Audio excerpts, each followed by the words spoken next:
Hello बच्चों, कैसे हैं आप लोग। आज मैं आप लोगों को सत्ता की साझेदारी जो कि क्लास 10th का पहला यूनिट है उसका क्वेश्चन आंसर सिविक्स में आता है ये। उसके अलावा हिस्ट्री का भी फर्स्ट यूनिट का क्वेश्चन आंसर करवाऊंगी, साथ ही साथ जियोग्राफी का फर्स्ट यूनिट और इकोनॉमिक्स का भी फर्स्ट यूनिट का क्वेश्चन आंसर करवाऊंगी।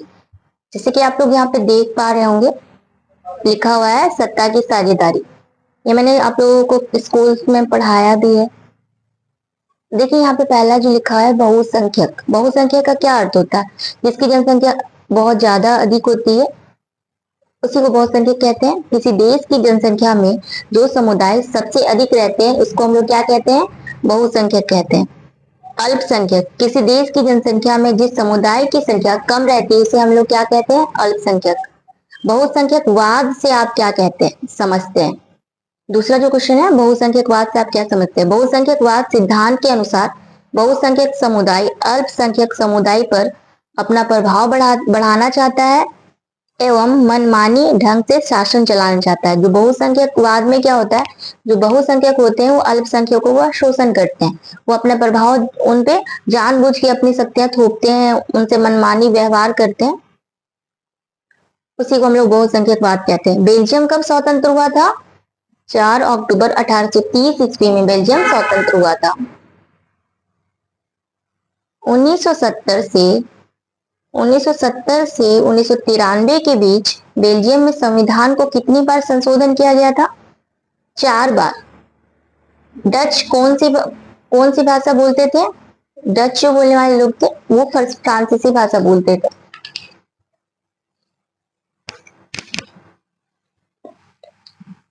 इसके बाद देखिए आप बेल्जियम की राजधानी कहाँ है? तो ब्रुसेल्स में। बेल्जियम में कौन कौन सी भाषा बोली जाती है? Dutch 59%, French 40%, German 1%। ब्रुसेल्स में सबसे अधिक कौन सी भाषा बोली जाती है? फ्रेंच भाषा। श्रीलंका में विधायी शक्ति के बीच कौन सा वितरण है? तो क्षैतिज वितरण। कौन सा वितरण है? क्षैतिज वितरण। बेल्जियम में सत्ता की साझेदारी की व्यवस्था को किस वितरण के अंतर्गत रखा गया है? तो इसको ऊर्ध्वाधर वितरण के अंतर्गत रखा गया। जैसे कि आप लोग जानते हैं, एक क्षैतिज होता है और एक ऊर्ध्वाधर होता है। ऊर्ध्वाधर वितरण में आपका आ जाता है केंद्र सरकार, राज्य सरकार और प्रांतीय सरकार, और क्षैतिज वितरण में क्या आ जाते हैं? कार्यपालिका, विधायिका और न्यायपालिका आ जाते हैं। बेल्जियम की जाति बनावट के बारे में लिखिए। बेल्जियम में जाति बनावट किस प्रकार है उसके बारे में लिखना है। तो बेल्जियम एक छोटा सा देश है जो भारत के हरियाणा राज्य से भी छोटा है, जहां की जातीय बनावट डच, फ्रेंच और जर्मन भाषा में बटी हुई है। वहां की जातीय बनावट किस भाषा में है?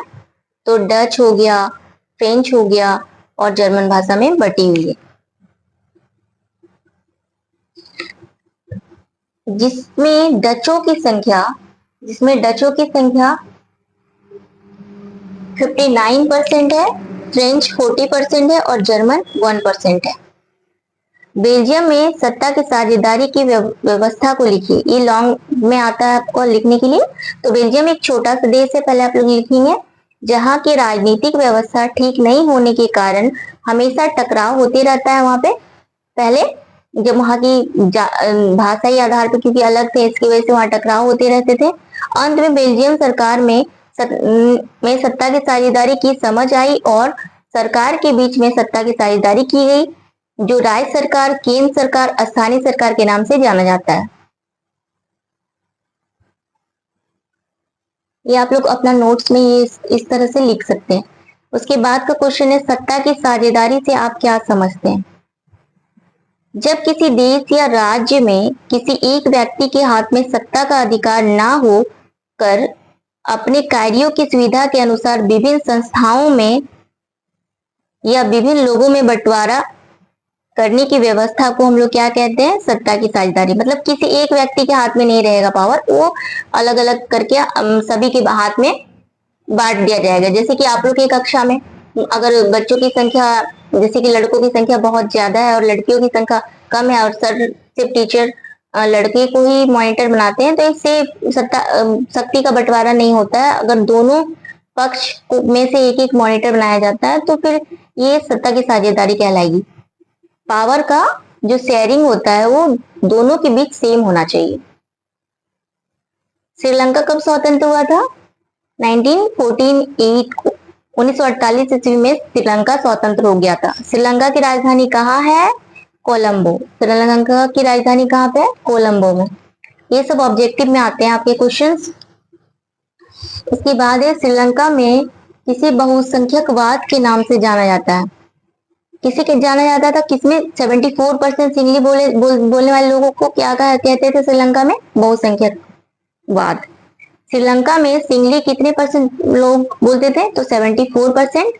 श्रीलंका में तमिल कितने प्रतिशत थे? 18%। श्रीलंका में कौन सी भाषा को एकमात्र राष्ट्रभाषा घोषित किया गया था? सिंगली भाषा को। श्रीलंका में तमिल को कब राष्ट्रभाषा के रूप में अपनाया गया? 2009 ईस्वी में। 1950 ईस्वी में श्रीलंका में किस भाषा के तहत कानून बनाया गया? सिंगली भाषा के तहत 1950 ईस्वी में श्रीलंका में कानून बनाया गया था, सिंगली भाषा के तहत। अब जैसा कि देख रहे हैं यहाँ पे ये सारे ऑब्जेक्टिव्स हैं आपके। श्रीलंका में सत्ता की साझेदारी व्यवस्था को लिखिए। या तो बेल्जियम में आएगा या तो आप लोगों का श्रीलंका में आएगा, तो दोनों में से एक तो आप लोग को दोनों ही याद कर लीजिएगा, कोई एक भी आ सकता है।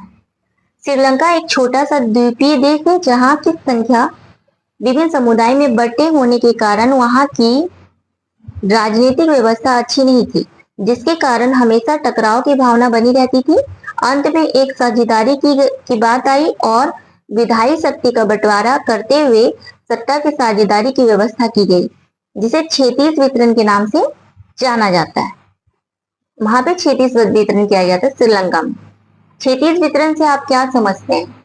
जब किसी देश में सत्ता की विधायी शक्ति के बीच में हिस्सेदारी की जाती है तो वैसी साझेदारी को हम लोग क्या कहते हैं? क्षेत्रीय वितरण। जैसे कि विधायिका, कार्यपालिका और न्यायपालिका, जैसे कि अभी मैंने बताया था आप लोगों को क्षेत्रीय वितरण कैसे होता है। इस तरह से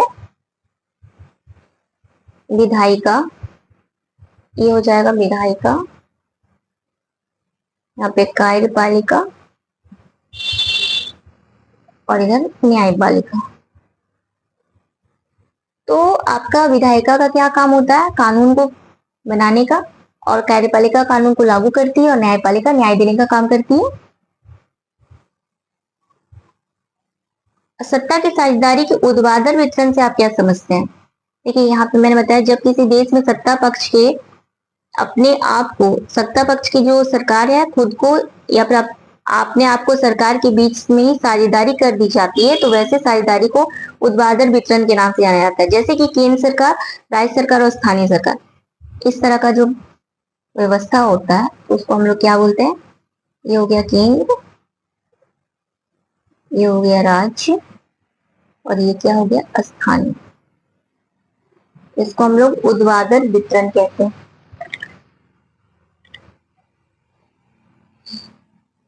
श्रीलंका में जातीय बनावट के बारे में लिखें।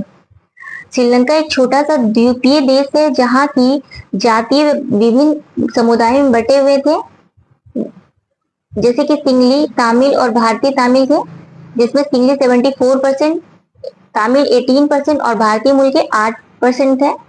श्रीलंका में गृह युद्ध से आप क्या समझते हैं? श्रीलंका में अपने ही देश के अंदर विभिन्न समुदाय के बीच युद्ध छिड़ गया था, जिसे श्रीलंका में गृह युद्ध के नाम से जाना जाता है। श्रीलंका में गृह युद्ध कब समाप्त हुआ? तो 2009 ईस्वी में। तमिल और सिंगली के बीच तनाव के क्या कारण थे? तमिल और सिंगली के बीच तनाव के निम्न कारण थे। श्रीलंका की सरकार ने सिंगलियों के समान तमिलों के साथ समान व्यवहार नहीं किया। 1956 ईस्वी में सिंगली भाषा को राज्य भाषा घोषित किया गया।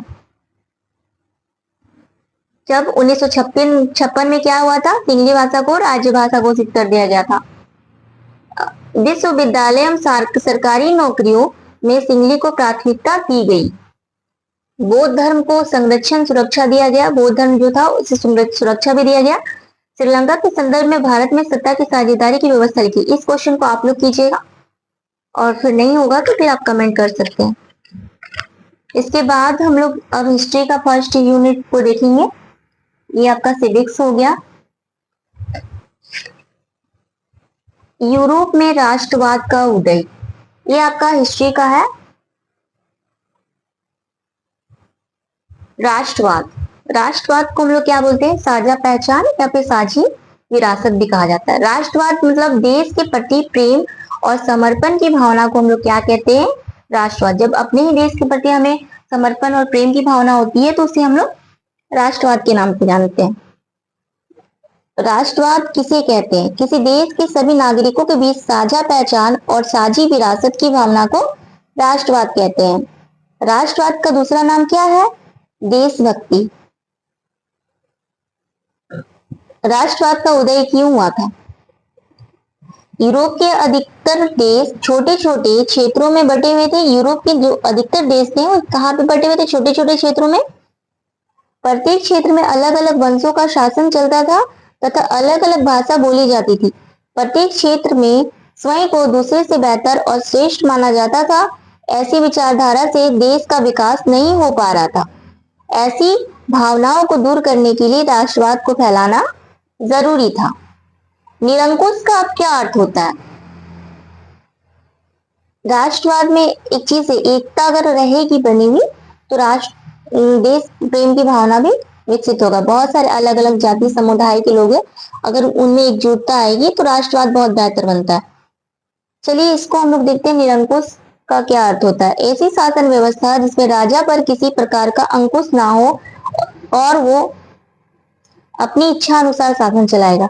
मतलब कि यहाँ कहने का जो अर्थ है कि कोई भी राजा पे दबाव ना बनाएगा, वो स्वतंत्र रहेगा, किसी भी प्रकार का अंकुश नहीं रहता है, तो उसी को हम लोग निरंकुश कहते हैं। अब निरंकुशवाद का क्या अर्थ होता है, वाद का ही अर्थ होता है विचारधारा। निरंकुशवाद ऐसी शासन व्यवस्था जिसमें सत्ता पर किसी प्रकार का कोई अंकुश नहीं होता, निरंकुशवाद कहलाता है। ऐसी शासन व्यवस्था ज्यादातर सैन्य बल पर आधारित, केंद्रीकृत और अत्याचारी होती है। सैन्य बल पर आधारित होती है ऐसी व्यवस्था। कल्पना 10 यूटोपिया से आप क्या समझते हैं, एक ऐसे समाज की कल्पना जो इतना आदर्श है कि वास्तव में उसका साकार होना लगभग असंभव होता है। मतलब ऐसी कल्पना है जिसको साकार होना असंभव माना जाता है।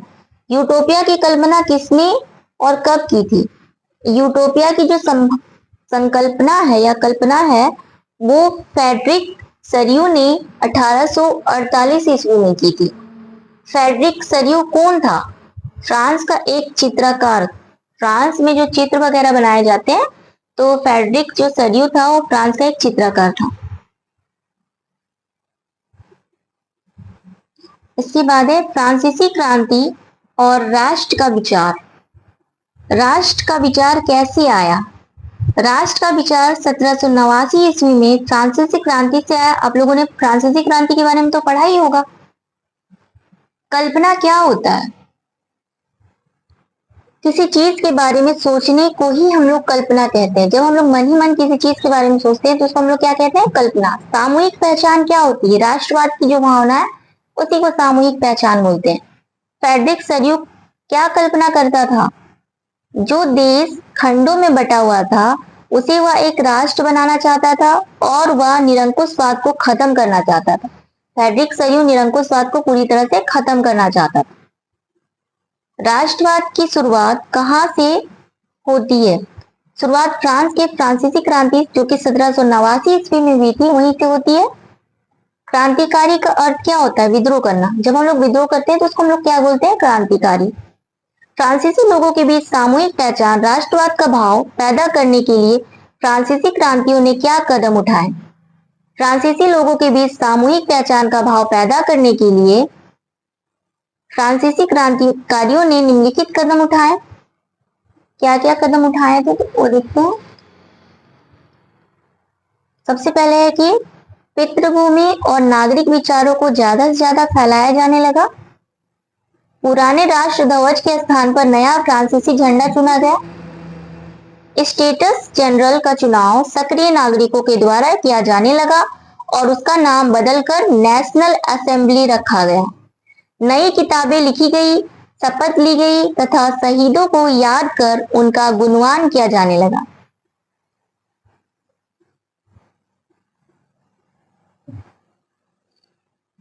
क्षेत्रीय भाषा बोलने के स्थान पर पेरिस में फ्रेंच भाषा बोलने पर बल दिया गया। आंतरिक आयात निर्यात शुल्क समाप्त कर भार और नाप की एक समान इकाई लागू की गई। ये लॉन्ग में जब आए तो आप लोग इस तरह से पॉइंट वाइज करके ही लिखिएगा, नंबर अच्छा मिलता है। पितृभूमि का अर्थ क्या होता है? पिता की भूमि। आयात किसे कहते हैं? किसी दूसरे देश से किसी वस्तु को मांगना आयात कहलाता है। और निर्यात का क्या अर्थ होता है? कि अपने देश से दूसरे देश में वस्तुओं को ले जाना। अब निर्यात किसे कहते हैं? अपने ही देश से किसी वस्तु को दूसरे देश भेजना निर्यात कहलाता है।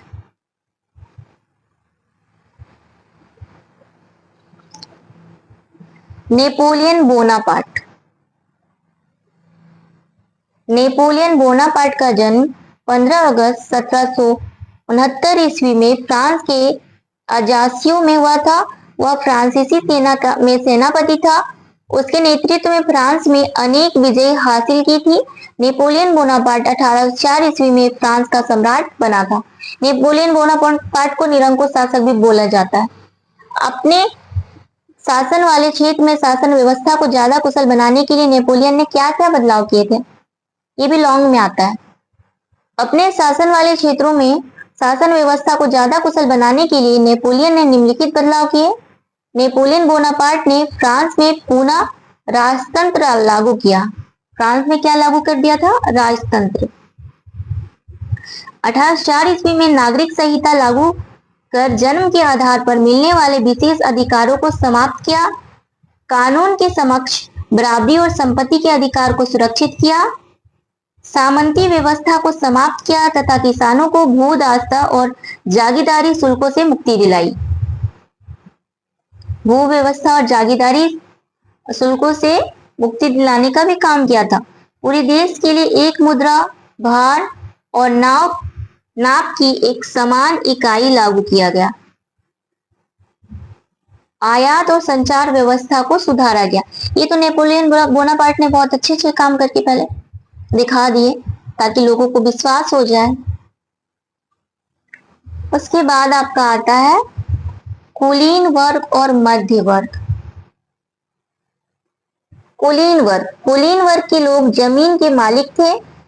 वह यूरोप महाद्वीप का एक सबसे प्रभुत्वशाली दबदबा वर्ग था। जो कुलीन वर्ग था वो सबसे दबदबा वाला वर्ग था, मतलब कि सबसे शक्तिशाली वर्ग था। मध्य वर्ग वहां के जो थे उद्योगपति, व्यापारी और सेवा क्षेत्र के लोग थे। अब होता है उदारवादी राष्ट्रवाद का उदय। ये उदारवादी राष्ट्रवाद क्या है? राजनीति में उदारवाद राष्ट्रवाद का अर्थ होता है व्यक्ति को आजादी और कानून के समक्ष बराबरी का अधिकार मिलना चाहिए। उदारवादी विचारधारा के लोग मानते हैं कि सभी व्यक्तियों को आजादी में या कानून में सभी को बराबरी का अधिकार मिलना चाहिए। उदारवादी अंग्रेजी में लिबरलिज्म हम लोग इसको बोलते हैं। लिबरल भी बोला जाता है, जो कि लैटिन भाषा के लिबर से बना होता है, जिसका अर्थ होता है आजादी। आर्थिक क्षेत्र में उदारवादी राष्ट्रवाद का अर्थ क्या होता है? बाजारों की मुक्ति, चीजों तथा पूंजी के आवागमन पर राज्य द्वारा लगाया जाने वाला नियंत्रण को खत्म करना।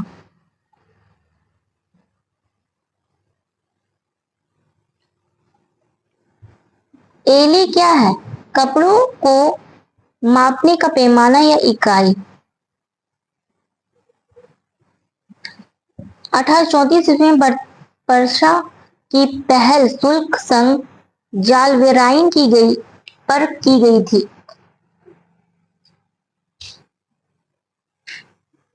1815 ईस्वी के बाद रूढ़िवादी सरकार।